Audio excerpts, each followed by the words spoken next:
Chicos, bienvenidos a una nueva clase. Les voy a compartir pantalla de material de trabajo que vamos a analizar el día de hoy.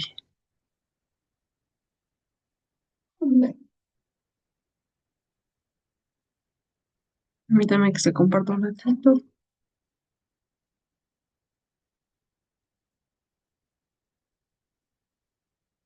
Ya. Potencial eléctrico. Si queremos acercar dos cargas positivas, deben realizar un trabajo contra la fuerza eléctrica de repulsión entre las cargas. Este trabajo no depende del camino seguido por acercar las cargas, sino que solo depende de sus proporciones iniciales y finales. Decimos que el campo eléctrico es conservativo.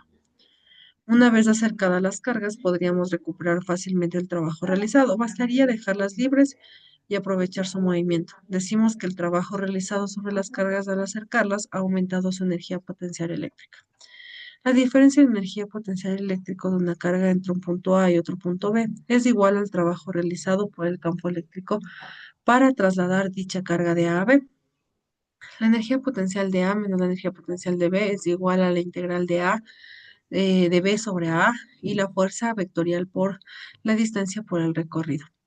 Usamos esta expresión general, podemos calcular la energía potencial eléctrica de una carga puntual que en el campo eléctrico creado por otra carga puntual citada a una distancia recorrida. Ahora, el sistema de cargas. Definimos la energía potencial de un sistema de cargas físicas con el trabajo que debemos realizar contra el campo para formar el sistema trasladado cada carga desde una distancia infinita hasta la porción final que ocupa. De este modo, la energía potencial eléctrica del sistema de tres cargas es en la figura carga uno por la carga 2 sobre la resistencia de uno sobre 2. Y así va con la 3 con la 4 y así va sucesivamente. Es como, por ejemplo, de aquí a acá, por ejemplo, de aquí a acá y de acá a acá y de aquí a acá. Y así va sucesivamente. Ahora, como el trabajo no depende del camino seguido, escogemos una trayectoria radial para simplificar los cálculos. Ahora, la de la energía potencial es igual a la carga por la carga, perdón, por la constante, por la carga uno por la carga 2 sobre la distancia más la constante. La constante es arbitraria y depende de la elección del origen de la energía potencial. General, asignamos al valor cero de la energía potencial a los puntos situados a distancia infinita de la carga que crea el campo infinito con respecto a la distancia donde depende del infinito. Con esta elección obtenemos que cero y la energía potencial eléctrica resuelta sería como la energía potencial que ya conocíamos, que es la constante por la carga uno por la carga 2 sobre la distancia. Observa que esta expresión coincide con el trabajo si colocamos el punto B en el infinito. Esto no permite dar una interpretación física de la energía potencial eléctrica. Ahora, ¿qué es la energía potencial eléctrica? De una carga que un punto del espacio es el trabajo que realiza el campo eléctrico para trasladar la carga positiva desde el dicho punto hasta el infinito. Otra magnitud fundamental en la descripción del campo eléctrico es el potencial eléctrico. Está representada la energía potencial de la unidad de carga positiva situada a un punto de campo eléctrico. La diferencia de potencial eléctrico en el punto A y el otro en el punto B es igual al trabajo realizado por el campo eléctrico al trasladar la unidad de carga positiva de A hacia B.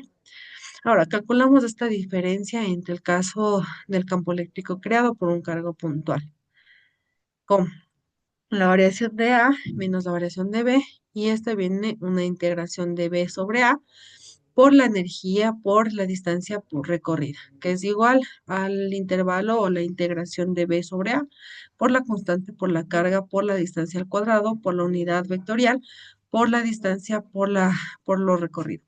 Elegimos una trayectoria radial y si asignamos un valor cero de potencia a los puntos situados, la distancia sería infinita. Ahora, la potencia eléctrica es un punto del espacio en el trabajo que realiza el campo eléctrico para trasladar unidad de carga positiva desde dicho punto hasta el infinito.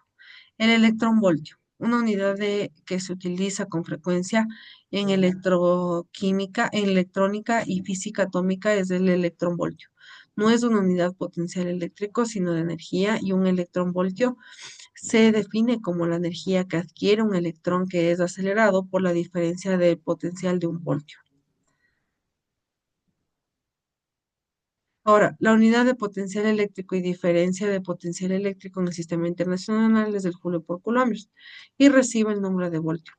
Si en lugar de la unidad de carga positiva se traslada una carga eléctrica que va de A a B, el trabajo realizado por el campo eléctrico será el trabajo es igual a la carga por el voltio de A menos el voltio de B. La energía potencial eléctrica de una carga de un punto del espacio se relaciona con el potencial eléctrico de dicho punto de esta manera. Energía potencial es igual a la carga por el voltio. La determinación del campo eléctrico. Hemos visto cómo hallar el campo eléctrico creado por una carga puntual y que para calcular el creado por una distribución discreta de cargas aplicamos el principio de superposición. Ahora bien, como calculamos el campo eléctrico creado por la distribución continua de carga eléctrica, de la misma manera que utilizamos el teorema de Gauss. Para determinar el campo gravitatorio de cuerpos con cierto volumen, con una esfera maciza, este teorema nos permite determinar el campo eléctrico creado por distribución continua de cargas en algunas simetrías sencillas. Antes de enunciar el teorema de Gauss, es necesario introducir una magnitud llamada flujo eléctrico. El flujo del campo eléctrico o flujo eléctrico a través de una superficie es una medida de números de líneas de campo que atraviesa dicha superficie. Ahora, el cálculo del flujo eléctrico tiene dos, campo uniforme y el campo variable, en superficie plana y en superficie cualquiera. Ahora, el uniforme y superficie plana, recordemos que multiplicamos el, que cuando definimos el vector como un vector perpendicular en la superficie de módulo igual al valor de la superficie. El flujo eléctrico es igual al producto escalar. Entonces, quiere decir que la energía eléctrica por la superficie es igual al coseno del ángulo de esta misma superficie. El flujo eléctrico representa el número de líneas de campo que se atraviesa la superficie, que es la proyección en la dirección perpendicular a las líneas de campo. Ahora, el campo variable y la superficie cualquiera es el flujo total a través de la superficie que se obtiene sumando todas las contribuciones. Aquí ya iniciamos con una integración, ¿ya? Tanto de la distancia como la de la electricidad por la distancia y la superficie. Vamos a ver un pequeño ejemplo. Nos dice que determinemos la expresión del flujo eléctrico de una carga eléctrica puntual a través de una superficie esférica de radio centrada en la carga. Recordemos que cuando es carga positiva, estos salen, tienen una dirección de salida. Ahora, sustituimos el valor eléctrico en la expresión del flujo eléctrico y tenemos en cuenta que sobre la esfera el valor de la constante sería con esta fórmula. Constante por la carga sobre la distancia al cuadrado, la integración de la superficie por la unidad medida, por la distancia por la superficie. El producto escalar es el coseno del ángulo por el coseno de 0 grados es igual a la distancia por la superficie y la integral se reduce al área de la esfera, de que superficie es igual a 4 por pi por la distancia al cuadrado. Al final nos sale que es igual a 4 por pi por la constante por la carga, que es igual a la carga sobre la energía inicial. Ahora, el teorema de Gauss.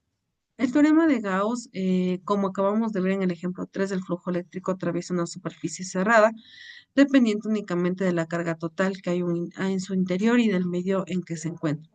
Este resultado se recoge con el teorema de Gauss. El flujo eléctrico a través de la superficie cerrada es proporcional a la carga eléctrica neta que encierra la superficie. Tenemos la integral de la superficie, la energía por la distancia por la superficie. Ahora, aplicando el teorema de Gauss, nos dice que el teorema de Gauss nos permite determinar el campo eléctrico creado por distribuciones continuas de cargas con geometría sencilla.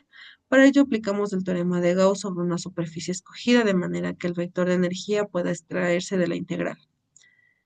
Vamos los dos puntos. ¿Cómo tenemos el campo creado por un plano infinito cargado uniformemente y el campo creado por una distribución esférica carga exterior? El plano carga se caracteriza por su densidad, ya que en cambio la esfera del radio tiene una carga distribuida uniforme. Ahora, por simetría, las líneas del campo son paralelas entre sí, perpendiculares en el plano, y por simetría el campo es radial y solo depende de la distancia al centro de la esfera.